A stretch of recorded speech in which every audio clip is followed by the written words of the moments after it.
আমাদের এখানে হাসপাতাল আছে, ডাক্তার নাই। যন্ত্রপাতি আছে, যন্ত্রপাতির পিছনে ম্যান বিহাইন্ড দ্য মেশিন নাই।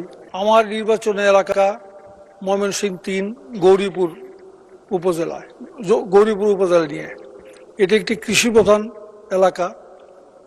এখানে প্রচুর আলু হয়, টমেটো হয়, অন্যান্য শাকসবজি হয়, কিন্তু এগুলি সংরক্ষণ করার কোনো সুবিধা না থাকাতে কৃষকরা দাম পায় না। এখানে যদি কোল্ড স্টোরেজ এবং পরিবহন সুবিধা বাড়ানো যেত তাহলে হয়তো তারা উপকৃত হতো। আমার এলাকায় 2টি রেল স্টেশন আছে, 2টি জংশন। স্পিকার সাহেব খুব ভালো জানেন এটা। একটা শ্যামগঞ্জ আর একটা গৌরীপুর। এদের বর্তমান অবস্থা খুবই জরাজীর্ণ। এখানে প্রচুর যাত্রী হয়। আমি খবর নিয়েছি এখানে ইনকামও ভালো, টিকিটের হার, টিকিটের ইনকামও ভালো। এই 2টা রেল স্টেশন যদি একটু সংস্কার করা যেত যাত্রীদের সুবিধা হতো। আর আমার পূর্ববর্তী বক্তা একজন বলেছেন, মাসুম সাহেব, যে বাইপাস দরকার। এটা ওই রাস্তা দিয়ে যারা না যায় তারা বুঝতে পারবে না। শুক্রবার সোমবার এই শ্যামগঞ্জ বাজার পার হইতে 2 ঘন্টাও সময় লাগে।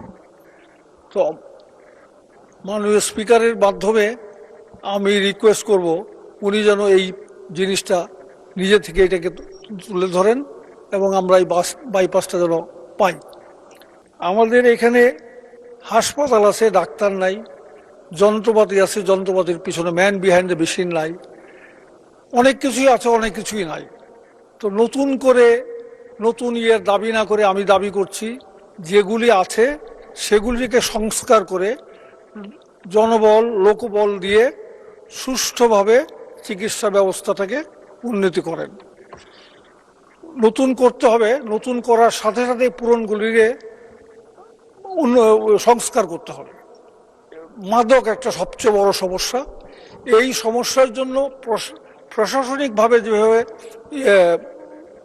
যেভাবে অ্যাকশন নিতে হবে, সেই সাথে আমি মনে করি সামাজিকভাবেও এই ছেলেপেলেদের অন্য কিছুতে আটকাতে হবে। এখানে খেলাধুলার বাড়াই দেওয়া দরকার। প্রত্যেকটা স্কুলে বল দিয়ে দেন, খেলাধুলার বিভিন্ন সরঞ্জাম দেওয়া হোক। আর তাদেরকে, এই বাচ্চাদেরকে এটাতে নিয়োজিত রাখার জন্য আন্তঃ স্কুল টুর্নামেন্ট এইসব চালু করা হোক, যাতে তাদের অবসর সময়টা তারা কাজে লাগায়, যেন মাদকের দিকে না যায়।